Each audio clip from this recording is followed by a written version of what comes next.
ગુરુત્તમ સામાન્ય અવયવ એટલે કે ગુસ્સા શોધવાના વિડીયોમાં તમારું સ્વાગત છે।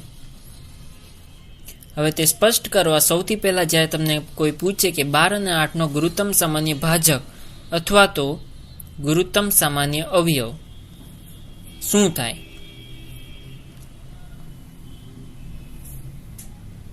ગુસ્સામાં સા એ સામાન્ય માટેનો છે। અહીં ભાજક અને અવયવ એ બેનો મતલબ સરખો જ થાય છે। મારો મતલબ છે કે ભાજક એ એવી સંખ્યા છે કે જે કંઈકમાં ભાગી શકે, અને અવયવ સારું મને લાગે છે કે તે પણ એક સંખ્યા છે જે કંઈકમાં ભાગી શકે, તેથી ભાજક અને અવયવ એ સમાન છે।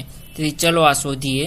12 અને 8ના ગુરુત્તમ સામાન્ય ભાજક અથવા ગુરુત્તમ સામાન્ય અવયવ શું થાય? તે બહુ સરળ છે। પહેલા આપણે દરેક સંખ્યાના અવયવ શોધીશું।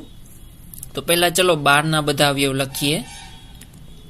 સારું, 1 એ અવયવ છે, 2 પણ 12માં જશે, 3 પણ 12માં જશે, 4 પણ 12માં જશે, 5 નહીં જાય, 6 જશે કેમ કે 2 ગુણ્યા 6, અને પછી 12 12માં જશે 1 ગુણ્યા 12।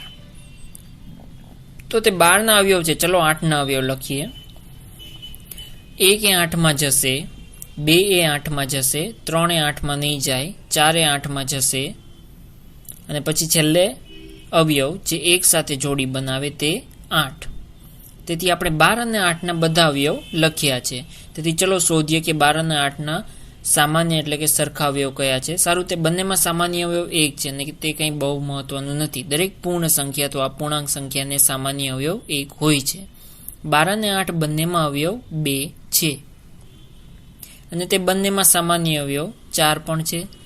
આપણને ફક્ત ખાલી સામાન્ય અવયવ શોધવામાં રસ નથી, આપણને મોટામાં મોટો સામાન્ય અવયવ શોધવો છે। તેથી બધા સામાન્ય અવયવ 1, 2 અને 4 છે, અને તેમાંથી સૌથી મોટો કયો? તે સરળ છે, તે 4 છે।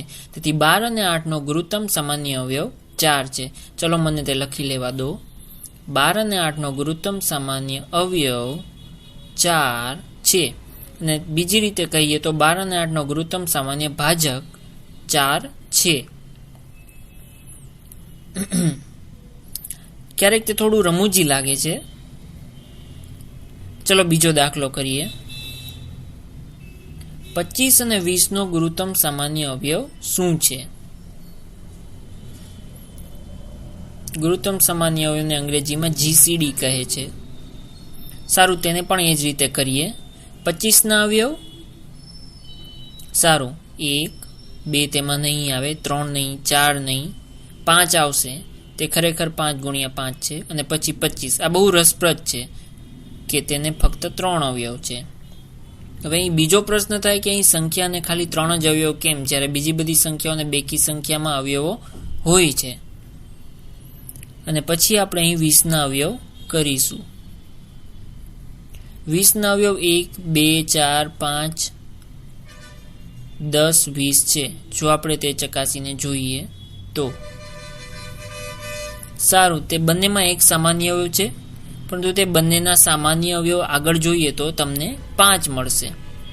તેથી 25 અને 20ના ગુરુત્તમ સામાન્ય ભાજક અથવા ગુરુત્તમ સામાન્ય અવયવ તે 5 છે।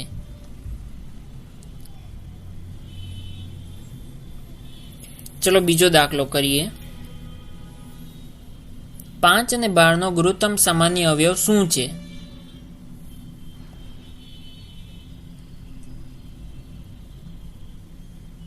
સારું, 5ના અવયવ કહી શકો 1 અને 5, કારણ કે તે અવિભાજ્ય સંખ્યા છે, તેને 1 અને તેને પોતાના સિવાય બીજો કોઈ અવયવ નથી। પછી 12ના અવયવ, 12ને ઘણા અવયવ છે, તે 1, 2, 3, 4, 6 અને 12 છે।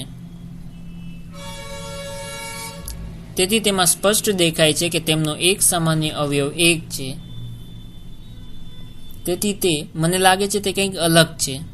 તેથી 5 અને 12નો ગુરુત્તમ સામાન્ય અવયવ 1 છે। અને હું તમને કેટલીક પરિભાષા આપું છું। જ્યારે બે સંખ્યાઓનો ગુરુત્તમ સામાન્ય અવયવ 1 હોય ત્યારે તેને પરસ્પર અવિભાજ્ય કહે છે। આપણે જાણીએ છીએ કે અવિભાજ્ય સંખ્યા એ છે કે જેને 1 અને તે પોતે એમ 2 જ અવયવ હોય। એ બે પરસ્પર અવિભાજ્ય સંખ્યાઓ છે કે જેનો ગુરુત્તમ સામાન્ય અવયવ 1 હોય। આશા રાખું છું કે મેં તમને મૂંઝવ્યા નથી। ચલો બીજો એક દાખલો કરીએ। ચલો 6 અને 12નો ગુરુત્તમ સામાન્ય અવયવ શોધીએ. મને ખબર છે કે 12 ઘણી વાર આવી રહ્યો છે. હું જ્યારે મારી સંખ્યાઓ વિશે વિચારું ત્યારે હું વધારે સર્જનાત્મક બની જાઉં છું. સારું, 6 અને 12નો ગુરુત્તમ સામાન્ય અવયવ. 6 ના અવયવ 1, 2, 3 અને 6 છે. 12 ના અવયવ 1, 2, 3 આપણને હવે યાદ રહી ગયા છે. 1, 2, 3, 4, 6 અને 12. સારું, 1 એ બંનેમાં સામાન્ય છે,